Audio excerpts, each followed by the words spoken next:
दे रहे हैं, इसको सोशल मीडिया में जनता आप लोग से रिक्वेस्ट कर रहे हैं, इसको सोशल मीडिया में खूब वायरल करिए। और चलिए जीवनदायिनी स्वास्थ्य विभाग 108 102 एम्बुलेंस सेवाएं रात्र 12 बजे से ठप हैं। जिले की सारी एम्बुलेंस सेवाएं बिल्कुल प्रभावित हैं। सभी एम्बुलेंस की गाड़ियां बांसी रतन सेन इंटर कॉलेज के मैदान में खड़ी हैं। तमाम स्वास्थ्यकर्मी जो एम्बुलेंस कर्मी हैं ये बिल्कुल आक्रोशित हैं। इन सब की मांगें हैं कि हम सबको एम्बुलेंस कर्मियों की जो नौकरी है इसको सुरक्षित किया जाए, ठेका प्रथा को बंद किया जाए, 108 102 एलएस कर्मचारियों को एनएचएम में सम्मिलित किया जाए, समान कार्य समान वेतनमान लागू हो। कोरोना काल में जो शहीद हुए हैं एम्बुलेंस कर्मी उनको 50% लाख का बीमा प्रदान किया जाए। राष्ट्रीय स्वास्थ्य मिशन के एम्बुलेंस कर्मियों के टेंडर प्रक्रिया में आरपीएफ में बदलाव किया जाए। इन सारी समस्याओं को लेकर जिले में एम्बुलेंस सेवाएं रात्रि से ही ठप हैं। सभी एम्बुलेंस कर्मी यहाँ रतन सेन इंटर कॉलेज के मैदान में अपनी एम्बुलेंस की गाड़ियाँ खड़ी करके हड़ताल पर हो गए हैं और किसी भी दशा में जब तक मांगें नहीं पूरी होती तब तक इन सब का कहना है कि हम अपनी हड़ताल वापस नहीं लेंगे, हमारी मांगों को सरकार पूरा करे। हमारे साथ जिलाध्यक्ष एम्बुलेंस संघ के हैं अमर गुप्ता जी। अमर गुप्ता जी से हम चाहते हैं कि दो अपना बात बताएं। अमर जी, आप बताएं कि आपको इन मांगों को लेकर के हड़ताल पे आप लोगों को क्यों सब आना पड़ा? लगातार कंपनी हम लोग का शोषण कर रही है जी। इस पर सरकार भी अनदेखा कर रही है जी। हमारे 1200 भाइयों को निकाल दिया गया है, सेवा से मुक्त कर दिया गया जी, जो कि कोरोना वॉरियर्स थे। ना इनको इनका सम्मान क्या करना, अपमान किया गया। और हम लोग को बस साफ यही मांग है कि ठेका प्रथा बंद करके एनएचएम में शामिल किया जाए और नियमित कर दिया जाए। हाँ, नियमित किया जाए, समान वेतन समान कार्य किया जाए। तो आप लोग ड्यूटी कब कब करते हैं, कई घंटे करते हैं? 12 घंटे की ड्यूटी, 12 घंटे ड्यूटी के 8 घंटे की ड्यूटी है और 4 घंटे का ओवर टाइम है जो कि नहीं मिलता है। एक एम्बुलेंस में कितने कर्मचारी होते हैं? 4 लोग। कौन कौन होते हैं? 2 EMT 2 पायलट। 2 EMT 2 pilot. यानी गाड़ी चलाएगा अगर एक आदमी तो एक आदमी कुछ देर वेट करेगा फिर दूसरा चलाएगा, 12 टेस्ट करेगा 12 घंटे का। तो इसमें सरकार के पास ज्ञापन ओपन दिए हैं कहीं? सरकार को ज्ञापन दिया था मैं 19 तारीख को पेपर के माध्यम से, पेपर में भी गया था, पत्राचार के माध्यम से पहुंच गया है। और मैं डीएम सर और सीएमओ सर को भी ज्ञापन दिया जी 19 तारीख को।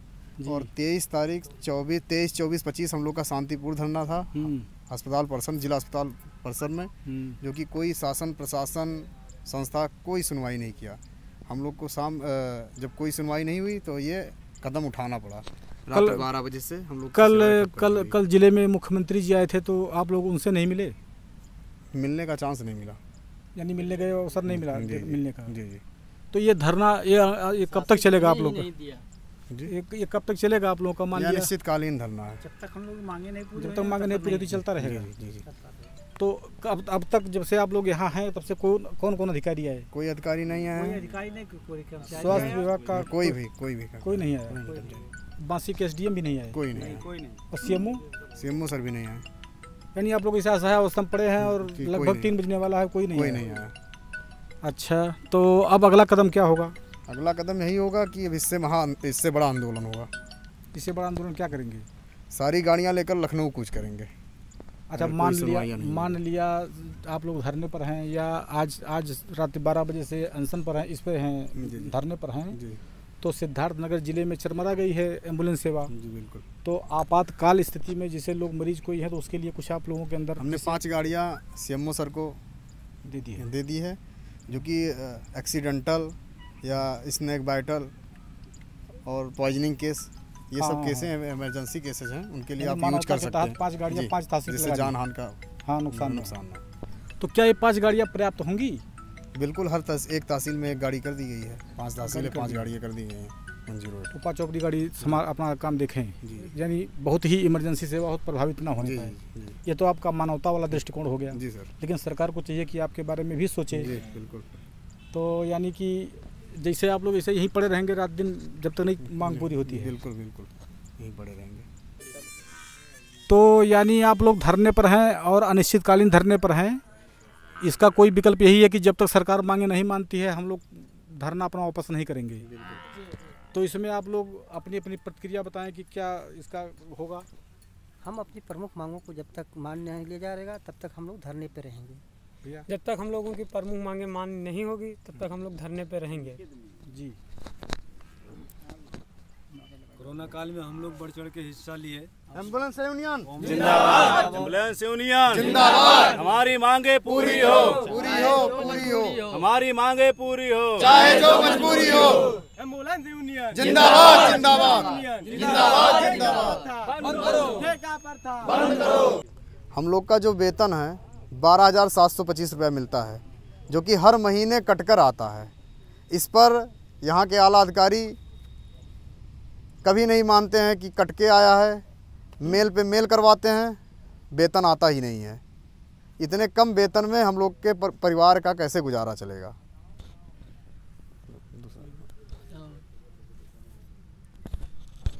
कोरोना काल में हम लोग। मैं सुमित पांडे, जीवनदायिनी स्वास्थ्य विभाग 102 108 एलएस एम्बुलेंस कर्मचारी संघ मीडिया प्रभारी की तरफ से आपको अवगत कराना चाहते हैं।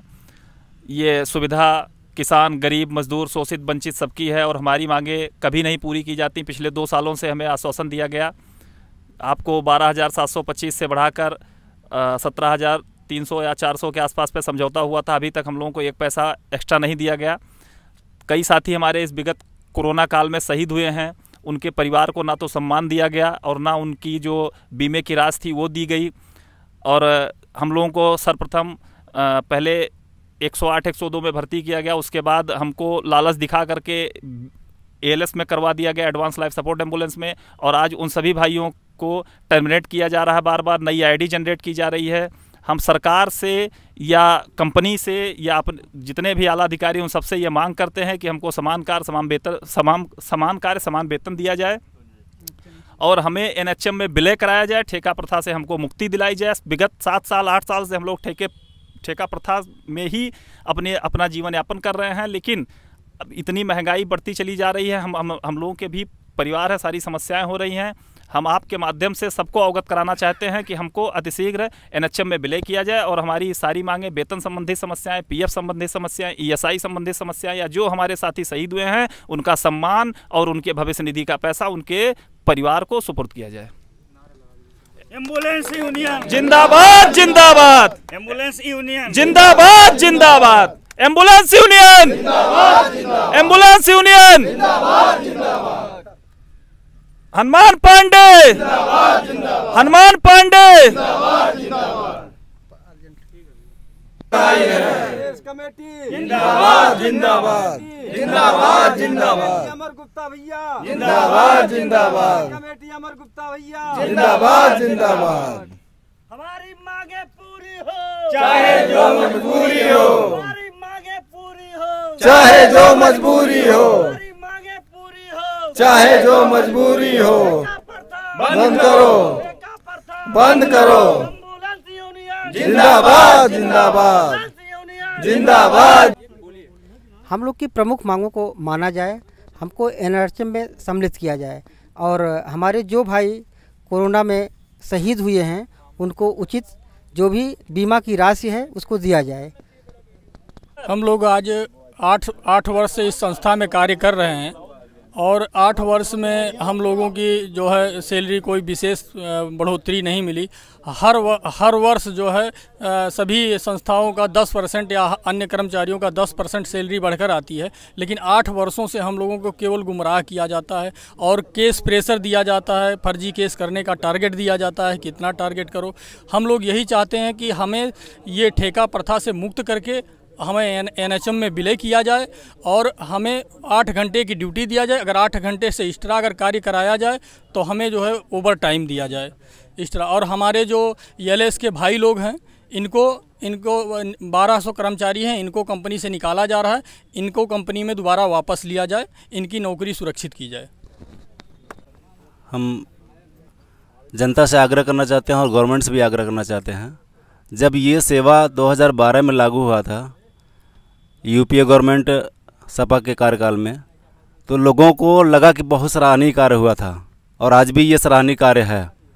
लेकिन जनता के माध्यम से और अन्य सरकारी कर्मचारियों के माध्यम से सराहनीय कार्य तो कहा गया, लेकिन कभी इस सेवा को चला रहे हैं रोज़ अपनी ज़िंदगी और मौत के साथ खेलते हुए, मरीजों को सेवा देने का कार्य कर रहे हैं, कभी जनता या कोई गवर्नमेंट या किसी कंपनी ने इनके बारे में भलाई के लिए कोई कार्य नहीं किया, न कभी सोचा कि इनके लिए कुछ किया जाए।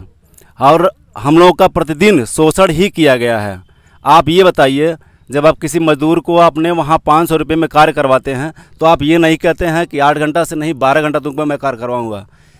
वो 8 घंटा कार्य करके आपके वहाँ से 500 रुपये खुशी से लेकर के चला जाता है, लेकिन हम लोगों को 8 घंटे के बजाय 12 घंटा काम करवाया जाता है और उसका कोई वेतन भुगतान इस तरह नहीं किया जाता है। मैं जनता से रिक्वेस्ट करना चाहता हूँ कि आप लोग मेरे साथ आइए। आप चैनल के माध्यम से आपको बताना चाहता हूँ कि आप लोग सभी लोग साथ में आइए। हम लोगों के भी परिवार हैं, हम अपने परिवार के लिए यहाँ दूर दृष्टि से दूर प्रदेश से आकर के ड्यूटी कर रहे हैं। बाहर से भी आए हैं, इसमें कोई 200 किलोमीटर दूर से आया है, कोई 50 किलोमीटर से है, तो सब अपने परिवार के लिए और पेट के लिए आए हुए हैं। अगर हम आपकी सेवा को प्रदाता कंपनी के माध्यम से या जिला अस्पताल के माध्यम से सेवा को हम निरंतर कार्य करते जा रहे हैं, तो आपका भी एक कर्तव्य बनता है कि हमारे लिए कुछ आवाज़ उठाई जाए। और एक भलाई के माध्यम से हम लोग मांग करना चाहते हैं कि हम या तो आप कंफर्म कर दीजिए या तो एनआरएचएम को विलय करके कुछ एक रास्ता निकाला जाए। ज़िले में जो है, प्रदेश में जो है 250 गाड़ियाँ एलएस की हैं, जिसमें जो है लगभग 1200 कर्मचारी हैं और इनको जो है ये कंपनी जो जीबीके एमआरआई पहले चला रही थी उसका टेंडर पूरा हो गया है। चिकित्सा कंपनी इस समय टेंडर ली है, उसमें जो है 1200 कर्मचारियों को निकाल दिया गया है। तो इस चैनल के माध्यम से हम सरकार और प्रशासन से ये अनुरोध करते हैं कि जो है जल्द से जल्द हम लोगों का समायोजन किया जाए और जो पुरानी वेतन वृद्धि और ये सब पूरी अन्य मांगे हैं उसको पूरा किया जाए।